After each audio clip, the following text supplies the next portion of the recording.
Yo, No Prep fam, what it do, baby? We are back with another EP. This is EP5 on the way. She got DC checking in. What up, y'all? She got Mike back here, another installment. Big news, NFL, NBA.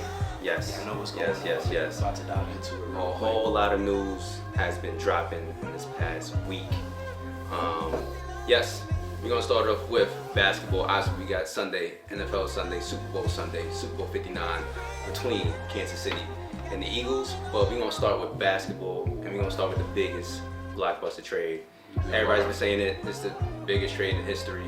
Well, the biggest trade that's happened within the past however long, many years, whatever you want to say, your opinion. But the three-team trade between the Lakers, Mavs, and Utah. All right, the Lakers received Luka Doncic along with Maxi Kleber and Marquise Morris. All right, Mavs received Anthony Davis, Max Christie, and the 2029 first-round pick. And then Utah, they received Jalen Hood, 2025 second-round pick, and 2025 second-round pick via from the Clippers. Yeah, fellas, blockbuster.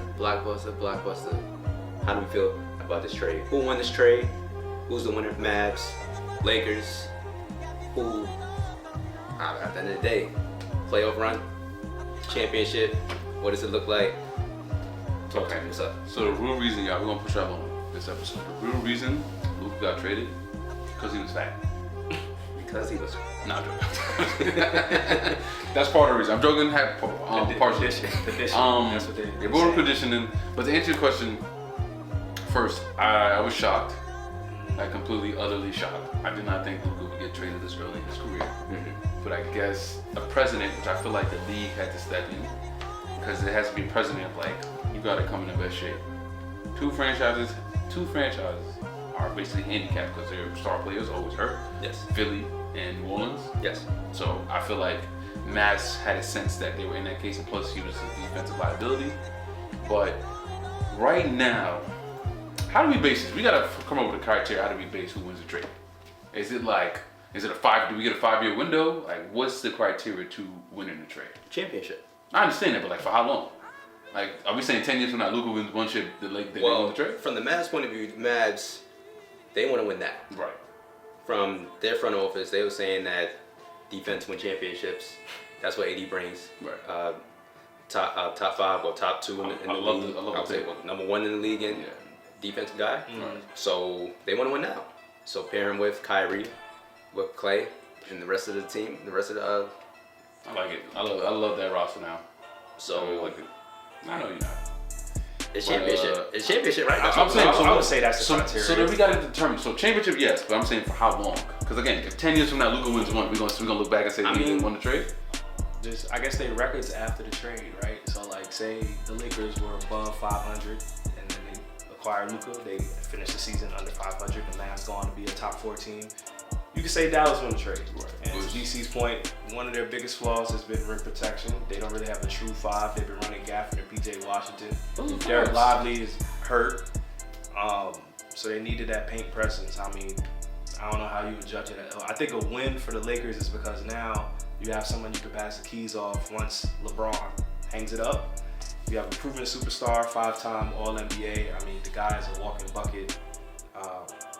I was shocked as well. I'm not gonna lie to you fellas, I was half asleep, seeing the group chat going crazy. I had to double check. I thought one of my men said the NBA sent Telling, but it was actually Shams. He's Shams number 2 because I received the notice. As soon as I received the notification, I got the notification. I sent it right to y'all because I'm like, yo, I need y'all to experience this with me. What the? I was asleep. I was dead asleep. Yeah, but right now, the Lakers sitting at 5 in the West. Right. All right, they're 29 and 19 with AD. Right? Yes, with AD. He's been out that game against New York though. He missed good. He missed like 3 games, 4 games. All right, they won their last 3, and now on to the where they at? Mavericks. They probably at bottom. He said, where they at? Probably AC. Oh, Mavericks number 11. Oh, number 11. Right now they're 26-25. Right, because your boy been hurt. And that's also without Luka. They lost their last 3. All right, so I'm gonna go. So to me, why are you making this move? Again, who you siding with? I like Dallas. Dallas, okay. Reason being, especially what we saw last year, unless he changes, which I feel like he has time to do, but basically Jaylen Brown and Jason Tatum were literally picking on that man offensively. And they came down, give me Luka, bring him here. Easy layup or jump shot. Boom. Granted, that's tough because at the end of the day, defense is about effort, and he has to show that. I think with AD, especially with the roster that they have now, I hear you talking about you don't believe in Gafford and Lively as a true five. To me, they are because at the end of the day, AD gets what he wants, and that's what he's going to excel at the 4 position. So to me, in my head, I'm telling you, future GM, bro, we're going to be at a game. I'm telling you. Kyrie at the point. Right. A lot of people may not like this, but he goes, Kyrie, you need defense from Max Christie. Yeah. He's not going to be happy, but I'm starting PJ at the 3. Yeah. AD at the 4. They have Clay come off the bench. Yes, and either Gafford or Lively. Once Lively gets healthy, which is going to be towards the playoffs, Yeah. Twin Towers.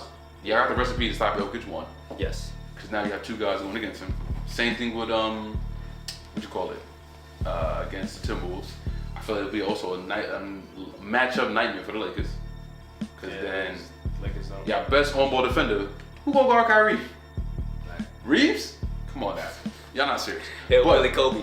I like the roster right now, especially with AD there. Because now you have your 1-2 combo. You got Kyrie and AD. The only thing that's gonna kill them is health, which you gotta pray for. But they also have a bench too. So that roster is low-key able to win now and maybe a little bit in the future. Okay. So I like Luka. I get y'all on Luka, but the thing is for me right now, like you said, I heard a lot of drunk people talking about LeBron will win the ring. They gotta slow that down. We gotta see how it looks first. They gotta build up that roster. You have no big man. If you're telling me you're gonna go somewhere with Jackson Hayes, what Stephen A said? This should be drug tested. You should be drug tested. But if you think you're going anywhere with Jackson Hayes, nah, they still got some moves on. you gotta fix that whole roster now. That whole roster has to change. I side LA simply for the fact that, like I said, I should have put on my jersey. the biggest Andre? the LBJ. Like jersey. Oh, blame you. Go get it right now. I should go get Woke mine. upset, man. Yeah. We'll do a quick take, but I gotta side with LA just for the simple fact of what I said. Like coming into the season, we knew it was boom or bust for them, and the biggest flaw for AD throughout his career has been his health. Right? Yeah. How many times have we seen it? Even Should be back to close. Phoenix in 2021 after they won the championship, he goes down the first round, they lose to Phoenix. His availability just was not what LeBron needed at this point in his career. LeBron needed someone that he knew could get an easy 25, 8 and 8 in their sleep. Whereas AD, you gotta feed him. He's not a really good 3-point shooter. He couldn't really stretch the floor, and he just wasn't available, to be quite honest. Whereas you look at Luka, Luka single-handedly eliminated the Timberwolves last year. We watched him eliminate the Suns. He's had one-man army type of game playoff runs. If you're looking at it on paper, LeBron hasn't played with someone with this offensive firepower since maybe Kyrie in his prime. Right. Maybe Dwayne Wade, not even, because in those Miami days it was kind of a 3-man show. So if you're the Lake Show, you found your future. 25-year-old, 5-time All-NBA, like I said, the man single-handedly took the team to the finals. Right. That's when he was healthy. When he was healthy, but I'm You saying though. said I hear you on that, but AD about not being healthy. Luka's close to that boat. But I think a banged up Luka is more productive than a banged up AD because he's so fragile. How many times have we seen it? One little play, my eye. How many times you gonna pop your calf? Can't see that. I'm just saying. But that's during the regular season. I'm saying when it comes to playoff time and Right. turn it up a notch, Luka's on a whole nother level. Just ask Chris Paul and the Suns. Hold on, you can't tell me AD is not on a whole nother level. He's healthy in the playoffs. Don't tell me that. But he's never healthy in the playoffs. He is. He was last year. Would have gave y'all that. My tangent, and I'm gonna go right off the mic. All right, you two on one right now. I'm Yeah. going Lakers. Okay. All right, Luka is that guy. He is. And this is for the future too as well. It's now and also in the future. I feel like this move that the Lakers made is for their future. And this tells me that LeBron is out the door. He is retiring. And I feel like it's 2 things. Well, 2. You get what you ask for. LeBron wanted to play with Luka.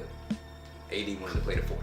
Clearly. So everybody wins. Clearly. So everybody won. Everybody got that wish. Yeah. And this is, I got my popcorn ready. I can't wait to sit right here. February Look at 25th. this TV. 25th. Mark our calendars. And I can't wait, but I'm taking Luka, and also too is that yes, granted health, and it goes in both cases. ways, yeah. AD got to stay healthy, Luka got to stay healthy, right? But Luka can learn from the king and LeBron. Right. If there's anybody else that can teach And you. I'm taking still a 40-year-old LeBron.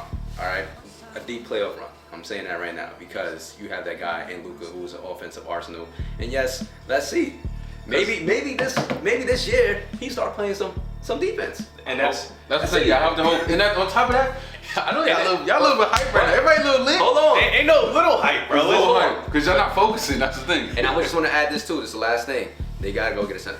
You gotta go say, and y'all gotta look at defensive plays. You gotta look at me. We got defense. Who? We got Finney Smith. I can got that. We got Jared Vanderbilt. Gabe Vincent. You're wild. What? Gabe has been good. You're wild. Austin Reeves. There's Austin another. Reeves. He Austin plays Reeves don't play defense. He's a great defense. He's a great one. Look, No, I'm not saying great. The reason I had Max Christie out there because I know he's a liability. But look, Pelinka made the illest comeback of all time. Hold on. All right? Relax. Because I don't want to get too all- hyped because I want y'all. Hey, y'all understand that, but y'all understand LeBron and Luka gonna share the floor, right? Yeah. LeBron is not the defender that he once was. The fact that That's D'Lo was fine. giving him a little work when they played him, That's I want y'all to remember that. No. That's not fine. No. That's not fine. You No. talking about a 41-year-old trying to guard? He's mine. 40, dropping 30. I get it, but he got to also guard somebody. Look at last night, though. Look at last night, bro. Who was he guarding? And he was guarding Kawhi. Kawhi ain't do shit. They both could. They both old. But listen, The outside players of getting younger. all right, this is if I am the Lakers. Yes. I'm taking Cam Reddish. I'm taking Jared Vanderbilt. I'm taking Dorian Finney-Smith. I'm locking him in a room in the practice facility, and I'm putting on SGA highlights. That's the only man. Everybody's making these moves to stop that man. That's the bigger picture. No, you're not. Y'all gotta Denver's That's what I'm beatable saying. this Y'all year. got to make the moves to stop that. No, but they're beatable this year. They're very beatable. Listen, but let's get on to the next It's very trade. beautiful. Right now, the trade deadline is tomorrow. All right, February what? 7th. No, Yeah, we got- it's February 5th right Six, now. I'm sorry, February We got 6th. more fireworks to go. All right, we still got potentially Katie on the block. Obviously, Jimmy Butler is on the block, but I do want to get to another big trade that had happened on the 2nd.